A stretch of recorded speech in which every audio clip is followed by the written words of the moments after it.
Hello everyone and welcome back to another Almaty chess game by the magician from Riga. This is one another Almaty game by Mikhail Tal. I studied some chess games of Mikhail Tal and I would like to share those chess games with you. So the first game that I like to show you is one of the chess games of Mikhail Tal from the USSR Chess Championship from 1968-1969. And in this chess game, his opponent was the Russian chess master Alexander Cherepkov. So Tal had the white pieces in this chess game, and let's see what happened. This is also one of the must-see chess games of Mikhail Tal, like many of his chess games. So in this chess game, Mikhail Tal starts the game with pushing the e-pawn e4, e5, knight to f3, knight to c6, and we have bishop to b5, and this is the Spanish game. Asking a question, bishop goes back, knight to f6, and Tal castled. Bishop to e7, rook to e1, b5, bishop goes back, and black castled. c3. So far it is pretty standard, there is nothing out of the ordinary. d6, Tal pushed the h-pawn, not allowing bishop to g4, knight to a5, bishop goes back, and then c5. So black is fighting for d4. Tal is pushing the pawn to d4. Fighting for the center, knight from b to d2, knight goes back, and then a3. Knight to d7, and Tal captured the pawn, pushing the pawn, and then both players are simplifying the game. Knight takes on a8, and then knight to f1, knight to b6, knight to e3, developing the bishop, and then knight to d5. Tal played a pretty expected move, placing the knight in a more ambitious square. So this move was an ambitious move, placing the knight on d5, and this is forking the queen and the bishop.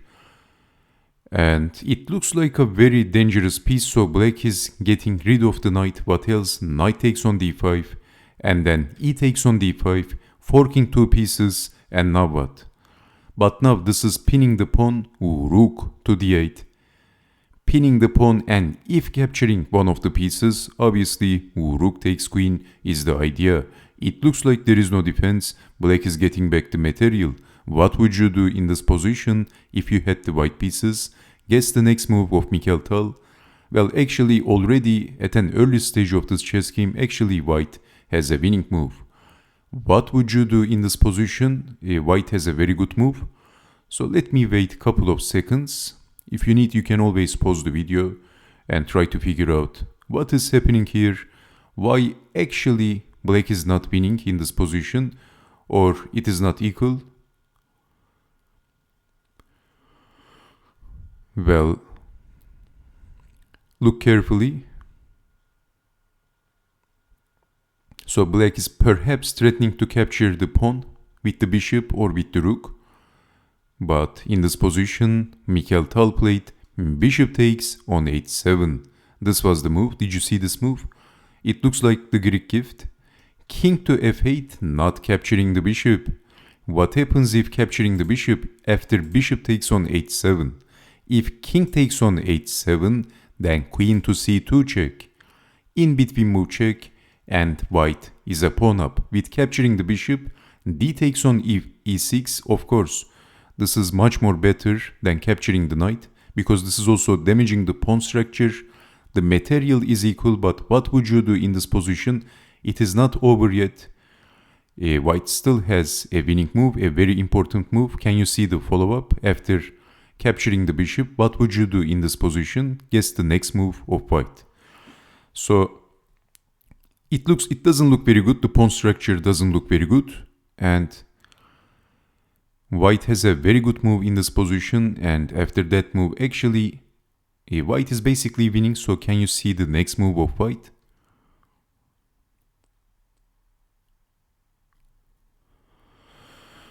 It is queen to b3. This is the move, forking the pawns, and actually there is no sensible defense in this position. Queen to d7, and then queen takes on b5, defending on e6.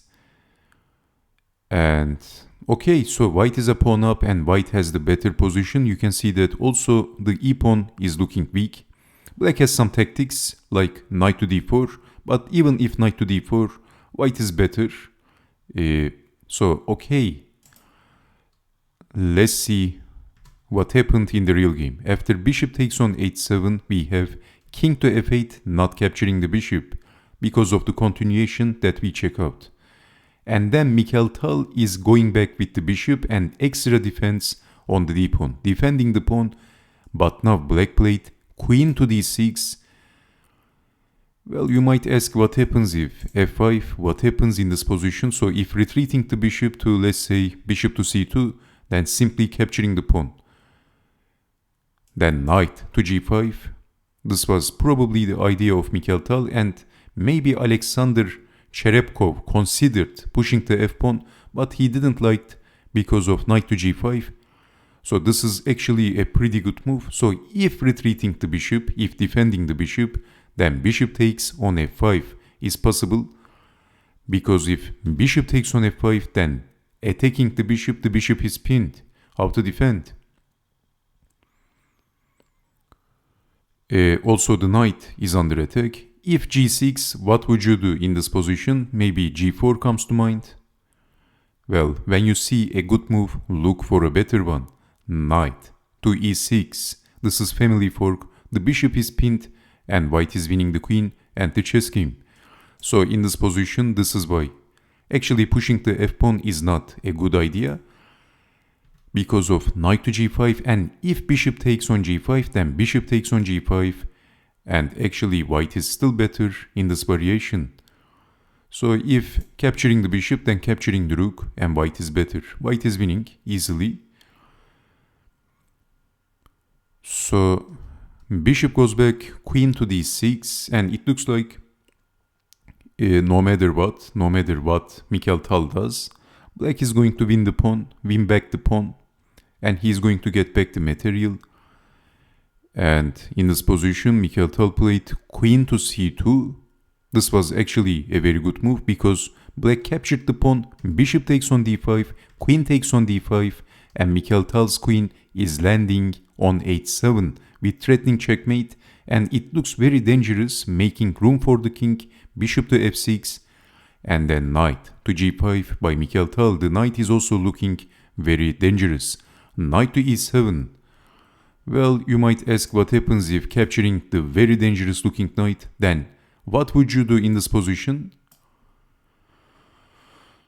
Actually, in this position, white has a very strong move. It is capturing the bishop is not the best move.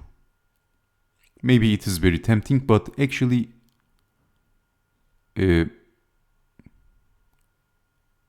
white has check. After king to e7, the only move, bishop takes on g5, and now what?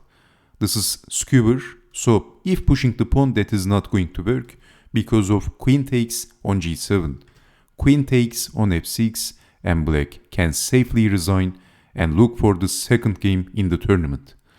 Okay, so this is why in this position, capturing the knight is definitely not recommended for black, even though this knight is extremely dangerous, which is very close to the king. Knight to e7, and then knight to e4 by Mikhail Tal, attacking the bishop. Knight goes back, bishop to e3, bishop to e7, defending the c-pawn. So Tal was basically attacking the c-pawn. What else? Defending with the bishop.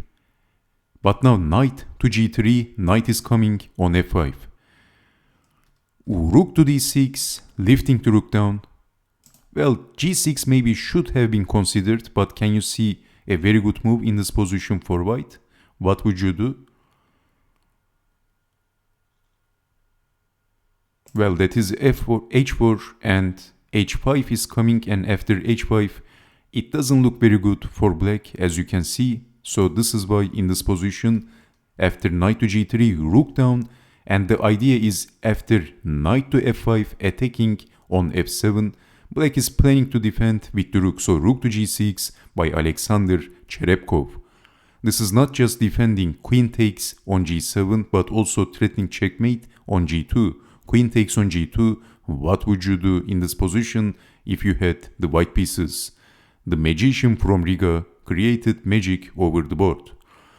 Can you see the next move of Mikhail Tal? What would you do in this position? So let me wait a couple of seconds. If you need, you can also pause the video. So black is threatening checkmate, maybe defending comes to mind, maybe pushing the g-pawn comes to mind, or maybe retreating the knight comes to mind. But in this position, Mikhail Tal has a very good move. Can you see the best move in this position for white? I think we have waited enough. Mikhail Tal, the magician from Riga, picked this queen and he sacrificed the queen. Queen takes on g8. Did you see this move? And actually Alexander Cherepkov resigned. He didn't even capture the queen. Because of this continuation, king takes on g8 and then knight takes on e7, the family fork at the end of the day, and there is no sensible defense. Capturing the queen, and you get the picture. I think we can stop here. White is easily winning. White is two pieces up, and this is all over for black. So this is why in this position, Mikhail Tal sacrificed his queen and black resigned. There is no sensible defense against knight takes on e7, and white is easily winning. White is two pieces up. And what do you think about this chess game of Mikhail Tal? Which was not a very well-known chess game of Tal, one of the unknown chess games, but a pretty nice, a pretty instructive chess game by the magician from Riga. And thank you very much for watching, and I hope to see you next time with more instructive chess games of Mikhail Tal in these days. So if you like the chess games of Mikhail Tal, stick around because I'm probably going to upload many more chess games of Tal in the near future. So thanks again. Thank you very much for watching again. Stay safe and bye bye.